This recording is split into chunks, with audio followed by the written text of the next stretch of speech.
આણંદ મહાનગરપાલિકાના કમિશનર મિલિંદ બાપનાની સૂચના મુજબ મહાનગરપાલિકાના આરોગ્ય વિભાગની ટીમ દ્વારા મહાનગરપાલિકા વિસ્તારની વિવિધ હોટલ, રેસ્ટોરન્ટ અને ખાણીપીણીના એકમો ખાતે જાહેર સ્વચ્છતા બાબતે આકસ્મિક તપાસણી હાથ ધરવામાં આવી રહી છે.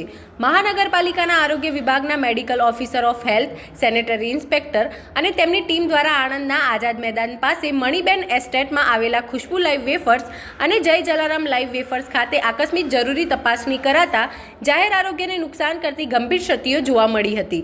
આ ગંભીર ક્ષતિઓમાં સ્વચ્છતાનો અભાવ, ગંદકી, ખુલ્લું વાયરિંગ, ઉંદરની અવરજવર તેમજ ચીમનીનો ધુમાડો અન્યના ઘરમાં જતો હોવાનું માલુમ પડ્યું હતું.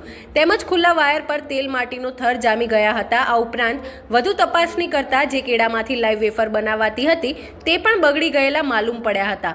મહાનગરપાલિકાની આરોગ્ય વિભાગની ટીમ દ્વારા હાઇજીન અને સ્વચ્છતા બાબતે જરૂરી તપાસણી કરતા બિલકુલ હાઇજીન ન હોય અને લોકોના આરોગ્યને જોખમરૂપ હોય તાત્કાલિક અસરથી આ ખુશ્બુ લાઈવ વેફર અને જય જલારામ લાઈવ વેફરને કાયદાની જોગવાઈને આધીન જીપીએમસીની કલમ 376A અંતર્ગત સીલ કરવામાં આવી છે.